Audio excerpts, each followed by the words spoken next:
저는 성도는 왜 소망의 삶을 살아가야 되는 것에 대하여서 이 주간 동안 말씀을 증거하게 될 것입니다. 우리는 그 누구보다도 예수 그리스도의 부활의 놀라운 능력으로 산 소망의 사람들이 되어져야 할 것입니다. 그것은 예수님의 부활 때문에 소망으로 변화된 삶의 주인공이요, 소망의 사람으로 살아가도록 도우시는 성령님의 후원이 있기 때문입니다. 그것이 무엇입니까? 첫째는 예수 부활은 우리의 죄를 용서하셨습니다. 예수님의 부활은 우리에게 우리의 모든 죄를 온전히 다 용서하신 사건입니다. 그러므로 우리의 삶은 새로운 소망으로 가득 차 있습니다. 부활이 없었다면 우리의 삶은 헛것뿐일 것입니다. 십자가 없는 부활이 없듯이 부활이 없는 그 삶은 허무하고 무의미한 것입니다. 에베소 1장 7절에 우리는 그리스도 안에서 그의 은혜의 풍성함을 따라 그의 피로 말미암아 속량 곧 죄의 사함을 받았느니라고 선언합니다. 수없이 죄를 이기지 못하여 넘어질 때가 많습니다. 그리스도인들도 죄악에 져서 호적거리고 고민하고 아파하는 분들이 얼마나 많은지 모릅니다. 그때마다 죄책감에 눌려 지내지요. 죄책감은 삶의 모든 에너지를 상실시키고 모든 사람들을 무기력하게 하는 존재입니다. 게다가 평안까지 빼앗아 버립니다. 하지만 죄책감, 우리의 죄를 속량하기 위해서 예수 그리스도께서 십자가에 피를 흘려 돌아가셨기에 그의 공로로 하나님의 사람들은 회복하는 것입니다. 그렇다면 누가 예수님을 십자가에 못 박았습니까? 가룟 유다? 대제사장 가야바? 총독 빌라도? 당시 종교 지도자들? 아닙니다. 그들이 예수님을 죽게 하신 것이 아니라 하나님 자체가, 하나님이 죽인 것입니다. 하나님이 예수님을 십자가에 못 박은 것입니다. 이는 창세전 이전서부터 하나님의 놀라운 계획이셨습니다. 두 번째 답은 바로 우리입니다. 바로 우리의 죄가 예수 그리스도를 십자가에 못 박은 것입니다. 또다시 못을 받고 죄를 질 때마다 예수님을 또다시 십자가에 못을 박는 것입니다. 로마서 4장 25절에 예수는 우리의 범죄한 것 때문에 내줌이 되고 또한 우리를 의롭다 하시기 위하여 살아나셨느니라. 우리를 의롭다 하시기 위해 십자가에 돌아가시고 우리를 의롭다고 하시기 위하여 부활하신 것이 바로 하나님의 계획이요 주님의 사명이었습니다. 바로 그것이 우리를 위하여 예수님의 부활로 이루어진 소망의 선물입니다. 예수 부활은 두려움에 사로잡히지 않게 하십니다. 예수님의 부활이 우리에게 주는 최고의 소망은 더는 죽음에 대한 두려움에 사로잡혀 살지를 않습니다. 죽음의 공포와 두려움은 이 세상의 모두가 겪는 공포요 두려움입니다. 누구도 예외 없이 모든 이가 갖는 죽음에 대한 두려운 마음입니다. 저는 임종하는 분들을 수없이 많이 보았습니다. 그때마다 죽음이 끝이 아니라는 것을 생생하게 느끼게 됩니다. 이처럼 성전하신 주님은 반드시 다시 오실 것이라고 거듭거듭 말씀하셨습니다. 만일 예수님의 부활하지 않았다면 누구도 죽음 이후의 삶에 대해서 알지 못했을 것입니다. 제각기 상상만 할 뿐이지 아무도 죽음 후의 삶에 대하여 증명할 방법이 없습니다. 그런데 예수님의 말씀으로 약속하셨습니다. 예수께서 이르시되 나는 부활이요 생명이니 나를 믿는 자는 죽어도 살릴 것이라고 말씀을 하십니다. 막달라 마리아는 예수님의 시신이 없어진 까닭에 울었습니다. 만약 그날 예수님의 시신이 무덤 속에 그대로 있었더라면 그녀와 우리는 영원토록 울 수밖에 없을 것입니다. 그러나 그의 빈 무덤이 우리에게는 슬픔이 아니라 기쁨으로 바뀐 것입니다. 주님은 사망 권세를 이기시고 약속의 말씀을 따라 부활의 몸으로 다시 오셨습니다. 이 땅에 여러분과 나를 데리러 다시 오실 것입니다. 이것이 우리가 누리게 되는 영원한 소망입니다. 예수님의 무덤은 아리마대 요셉이라는 부자의 가정묘지에 안장이 되었습니다. 참 좋은 믿음의 사람입니다. 거대한 돌로 동굴 무덤 입구를 막아 놓았습니다. 빌라도 총독은 그 무덤 입구에 문에 고리를 만들어 봉인을 하였습니다. 왕의 이름으로 봉인을 하였습니다. 누구도 입구를 움직일 수 없게 했으며 누구도 접근할 수 없도록 로마 병정들을 세워서 지키게 하였습니다. 그러니 예수님의 공생애를 함께 경험했고 지켜봤던 제자들 12명의 제자들도 자신도 처형을 당할까 봐 두렵고 무서워서 다 숨어버린 것입니다. 그 누구도 예수님의 부활을 믿지 않았습니다. 예수님이 그렇게 말씀하셨지만 그들은 믿지 않았습니다. 그 말씀을 믿었으면 무덤 곁에서 철회라도 하였을 텐데 말입니다. 부활하신 날 새벽 막달라 마리아는 예수님의 시신이라도 정결해드리고 싶어서 이른 아침 예수님의 무덤에 갔습니다. 그런데 그녀의 눈앞에 놀라운 일이 펼쳐졌습니다. 누군가가 돌무덤을 옮겨놓은 것입니다. 무덤 안을 이렇게 들어가 보니 예수님의 세모판만 있을 뿐이지 빈 무덤이었습니다. 마리아는 무덤 밖에서 울고 또 울었습니다. 동산지기가 우리 예수님의 시신을 훔쳐갔는가? 아니면 로마 군병들이 또 훔쳐갔는가? 도대체 예수님의 시신을 볼 수 없어서 이 여인이 울고 또 울었습니다. 그때 한 목소리가 들려왔습니다. 예수께서 이르시되 여자여 어찌하여 울며 누구를 찾느냐? 어찌하여 울며 누구를 찾니? 마리아는 그가 동산지기인 줄을 알고 만약에 당신이 우리 주님의 시신을 옮겼더라면 내놓으시오, 내가 가져가리이다. 그런데 이 음성이 주님의 음성이었습니다. 그 목소리를 듣고 비로소 마리아는 그 마리아의 주인공이 예수님이신 줄을 알았습니다. 예수께서 마리아야 하시거늘 마리아야 하시거늘. 마리아가 돌이켜 히브리 말로 라보니 하니 이는 선생님이라는 말입니다. 마리아가 제자들에게 가서 예수님을 만나 이 사실을 이야기했습니다. 하지만 그 누구도 이 마리아의 이야기를 들어주지를 않았습니다. 믿지도 않았습니다. 가보지도 않았습니다. 오히려 핀잔을 줬습니다. 환청일 것이라고 말하였습니다. 지금도 수 없는 사람들에게 교회가 주의 종들이 거룩한 백성들이 부모가 자녀에게 아내가 남편에게 남편이 아내에게 예수 그리스도는 부활의 주님이라고 예수 믿어야 구원을 받는다고 그렇게 말해도 믿지 않는 사람들이 있는 것처럼 말입니다. 그런 제자들에게 예수님께서 나타나 보이셨습니다. 너희에게 평강이 있을지어다. 부활하신 예수를 만난 제자들의 태도는 이 시간 이후부터 달라졌습니다. 예수님의 부활이 아닌 것은 그 누구도 제자들의 마음 변화, 제자들의 생활 태도 변화를 가져올 수 없습니다. 저는 목회하면서 목회자의 기쁨과 그 즐거움과 행복이 무엇인 것인가 하면 성도들이 믿음이 생기는 거예요. 예수 그리스도의 죽으심이 나의 죽음, 예수 그리스도의 부활이 나의 부활임을 믿어 변치 않고 주님을 섬기고 사랑하는 것, 그리고 회복하는 것을 바라볼 때마다 목회자의 보람이 있습니다. 숨기 바빴던 제자들은 이제 온데건데 사라집니다.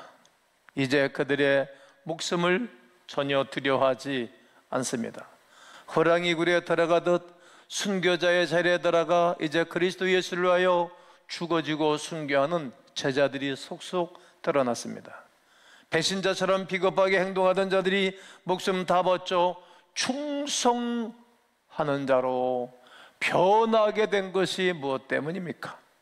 오직 예수님의 부활 때문이요, 그것을 직접 목격한 증인들이기 때문입니다. 후에 베드로는 이렇게 말했습니다. 예수 그리스도를 죽은 자 가운데서 부활하게 하심으로 말미암아 우리를 거듭나게 하사, 그리스도 예수의 부활하심으로 말미암아 우리가 번어게인 다시 태어났다는 말입니다. 산소망이 있게 하시고, 이제는 우리가 이 땅에 살아가는 가운데 영원한 소망이 생겼다는 것입니다. 영원한 소망. 이 땅의 왕들은 사람들을 피곤하게 하죠.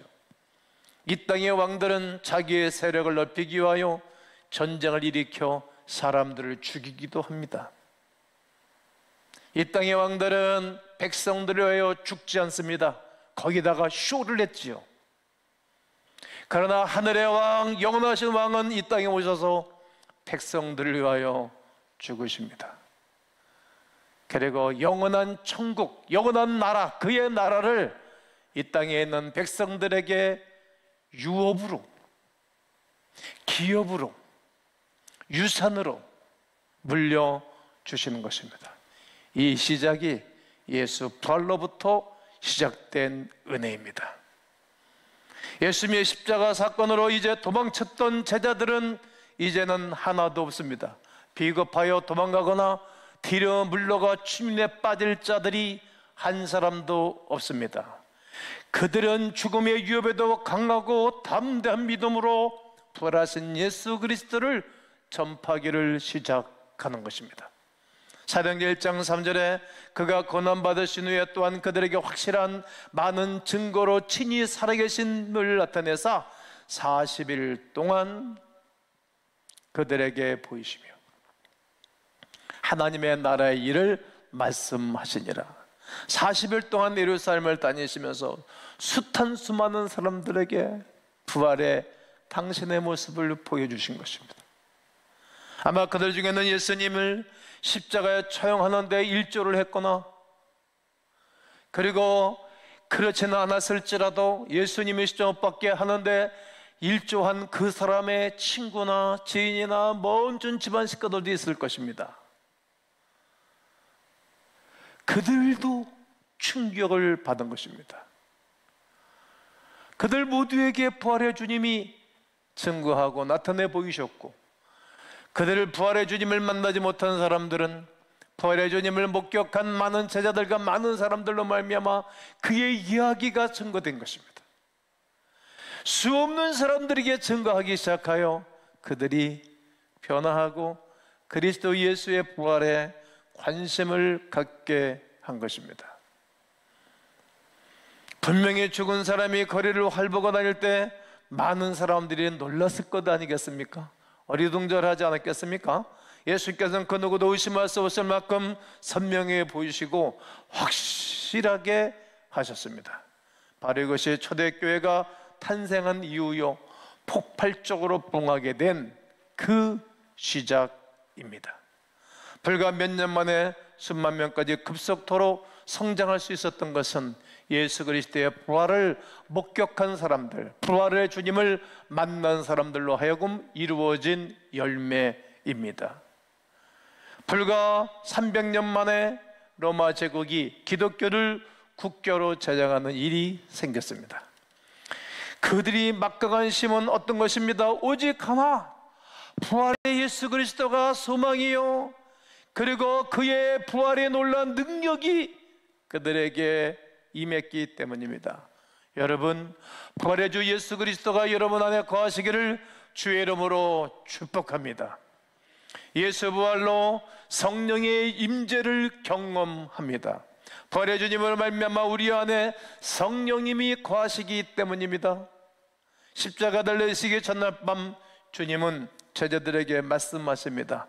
내가 아버지께 구하겠으니 그가 또 다른 보혜사를 너희에게 주사 영원토록 너희와 함께 있게 하리니. 우리에게 보혜사 성령님을 보내주시겠다고 말씀하실 뿐만 아니라 또한 부활하신 주님께서 말씀하신 것입니다. 사도행전 1장 4절 5절에 부활하신 예수님이 승천하시기 전에 제자들과 수없는 사람들 앞에서 주님이 구름을 타고 승천하시기 전에 주님이 하신 말씀이십니다. 사도와 같이 함께 모여서 그들에게 분바에 이르시되 예루살렘을 떠나지 말고 내게 들은 바 아버지 약속하신 것을 기다려라. 요한은 물로 세례를 베풀었으나 너희는 몇 날이 못되어 성령으로 세례를 받으리라 말씀하신 것입니다. 지난주에 저는 물세례 세례를 베풀었습니다. 유아 세례도 베풀었습니다. 이것은 이 땅에 있는 사람, 주의 종을 통해서 하시는 일입니다. 그러나 성령 세례는 사람이 주는 것이 아니라 하나님이 주십니다. 부활하신 주 예수 그리스도께서 보내시기로 약속하신 그 성령의 임재가 있으면 성령 세례를 받는 것입니다. 나는 여러분 모두가 성령과 분리세례가 임하기를 주의 이름으로 축복합니다. 사모하시기를 바랍니다. 그 후에 오순절 성령의 거룩한 기름 부음이 그들에게는 경험이 되어집니다. 성령님에 의하여 기독교의 복음이 로마 제국의 핍박 속에서도 폭발적으로 전파되는 놀라운 능력이 그들에게 임한 것입니다. 성령님을 인하여 겁쟁이들이 용기 있는 사람들이 되었습니다. 소망 없는 사람들이 소망 있는 사람들이 됐습니다. 두려움에서 담대한 하나님의 사람들로 바뀌었습니다. 저들은 군인들만 보면 발벗 떨고 도망갔고 네로 황제가 말만 하면 그 법 앞에 궐벌 떨었습니다. 그러나 왕이 그들을 죽여도 복음을 증거하며 당당하게 떳떳하게 순교자의 반열에 서게 된 것입니다. 그런 말미암아 모든 사람들이 용기를 얻어 이 복음이 막을 수 없고 증거되어지는 놀라운 역사가 일어났던 것입니다. 나는 하나님의 거룩한 백성들이 그 그리스도 예수의 거룩한 은혜와 놀라운 능력으로 담대한 하나님의 사람들이 되기를 선포합니다. 하나님은 우리와 친밀하게 연결되어 늘 사귀기를 원하시는 것입니다. 자녀는 부모의 사랑을 받고 엄청난 은혜를 받고 살아갑니다. 특별히 요즘 20대, 10대, 30대, 40대는 엄청난 혜택을 받았습니다. 국가의 혜택도 엄청나게 받고 부모로부터 혜택을 놀랍게 받은 사람들입니다. 이제 그들이 부모에게 어떻게 할까? 이것은 숙제입니다. 우리가 하나님으로부터 받은 혜택이 얼마나 많습니까? 이제 우리가 해야 할 일이 있습니다. 그 주님의 기뻐하시는 일을 하는 것입니다. 주님과 늘 사귀어 사는 것입니다. 내 주님과 늘 사귀어 교통하고 기쁨 안에 거하는 것입니다. 우리 하나님이 그것을 원하시는 것입니다. 그러므로 하나님의 능력과 사랑과 가장 좋은 은사들을 성령의 능력으로 우리 안에 거하게 하시고 그 선물로 말미암아 하나님을 기쁘시게 사람들에게 기쁜 소식을 증거하게 하신 것입니다. 그것은 결코 우리의 스스로 능력이나 선천적 은사는 아닙니다. 하나님께서 성령을 통해 주신 능력이요 은사요 선물입니다. 그 선물을 제자들이 받고 견딜 수 없어 이 선물을 계속 퍼주는 것입니다. 사람들로 받은 이 선물은 주다 보면 바득이 나지요. 부모가 우리에게 유산으로 물려준 재산은 잘못 관리하고 이득을 남기지 않고 살다 보면 3대가 가지 않고 재산이 다 허진돼 버리고 맙니다. 그러나 우리 하나님이 주시는 은사, 우리 하나님이 주시는 은혜는 퍼주면 퍼줄수록에 배가 되고 100배가 되고 1000배가 되고 10,000배가 되는 것입니다. 퍼줄수록에 계속 나오는 것이 우리 하나님 우리에게 주신 은혜요 은사입니다. 에베소 1장 19절과 20절에 그의 힘의 위력으로 역사하심을 따라 믿는 우리에게 베푸신 능력의 지극히 그 힘이 어떤 것을 우리로 알게 하시기를 구하노라. 믿는 우리에게 베푸신 능력이 얼마나 큰지, 어떤 것인지를 알게 하기를 구하노라. 바울은 에베소 교우들에게 이거 너희들 알기를 원한다. 난 여러분들 모두가 알기를 원하는 것입니다. 알기를 원할 뿐만 아니라 그의 능력이 그리스도 안에서 역사하사 죽은 자들 가운데서 다시 살리시고, 죽은 자들 가운데서 그의 능력이 임하니까 다시 살리시고 하늘에서 자기의 오른편에 앉히셨다는 것입니다. 바로 우리 안에 역사하시는 성령의 능력입니다. 우리 교회가 이제 30살이 됐습니다. 30년이 됐는데 그동안에 성령의 놀라운 능력으로 구원의 역사가 일어난 것이지 김동기 목사의 신과 능력이 아니라는 것입니다. 때마다 시마다 성령이 운행하시고 역사하셨습니다. 요즘 우리가 많이 부르는 가스펠송 중에 주 여기 역사하시네, 이 찬송은 시작서부터 은혜가 되고 감동이 되어서 주 여기 역사하시네. 부활하신 주님이 보내주신 성령의 놀라운 능력으로 교회 후에 역사하고 계신 것입니다. 운행하고 계신 것입니다. 사람의 변화와 새로움과 거룩한 충만함이 하나님의 은혜이시지 사람의 능력이 아니라는 사실입니다. 바로 오늘 이 시간에 성령의 능력이 죽은 예수님을 살리셨다면 지금도 그 능력은 지금도 변함없이 발휘될 수 있습니다. 어떻게 말입니까? 한번 따라합니다. 죽은 우리 가정을 다시 살릴 수 있습니다. 망가진 가정들이 예배당에 와서 은혜를 받고 회복한 가정들이 많습니다. 자, 목회하면서 보람을 느끼는 것은 이런 것입니다. 죽은 우리의 소망을 다시 살릴 수 있는 것입니다. 많은 분들이 소망 없이 살아가다가 부활의 주님을 만난 이후에 소망 가운데 살아가는 것입니다. 죽은 우리의 믿음을 다시 살릴 수 있습니다. 부활의 주님으로 말미암아 믿음이 되살아나는 거예요. 어느 분은 사람을 믿지 못하는 그런 큰 병이 걸렸어요. 다 못 믿는 거예요. 왜? 어려서부터 상처를 많이 받고 커서. 그런데 부활의 주님 만난 이후에 성령세를 받고 난 다음에 사람을 믿는 거예요. 사람을. 여러분, 사람 못 믿으면 이것도 어렵고 힘든 일이거든요. 이렇게 변하는 거예요. 변하는 거. 우리 교회 이제는 뭐 청년들이 됐지만 너는 기도 제목이 뭐니? 가끔 내가 아이들 물으면 자기 아버지가 변화받는 거예요. 이야, 이게 아버지가 자녀들에게 할 말이고 아버지가 아이들에게 기도해 줄 내용이지, 아이들이 아버지가 변화받기 위해서 기도하는 거예요. 성실하지 않은 아버지, 믿음 생활하지 않은 아버지, 노름판에 다니는 아버지,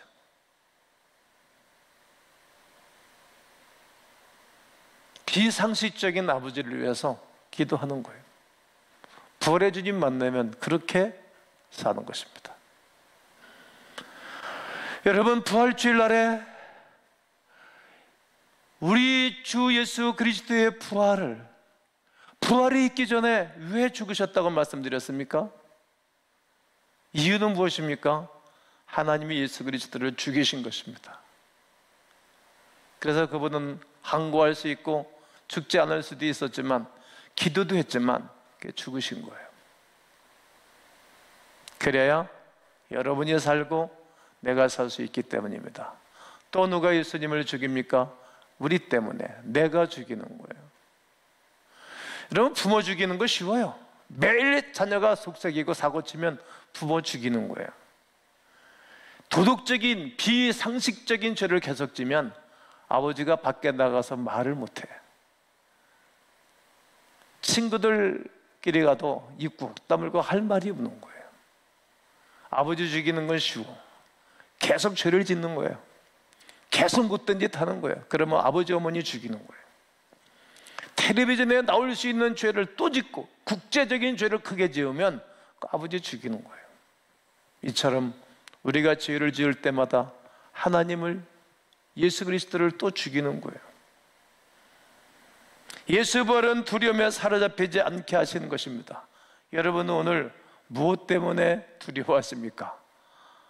제자들이 두려웠지 않습니까? 그러나 부활의 주님 만난 이후에 두려움이 사라졌어요. 그 악했던 로마 정부와 이 황제, 헤롯 황제의 폭행에도 맞서는 거예요.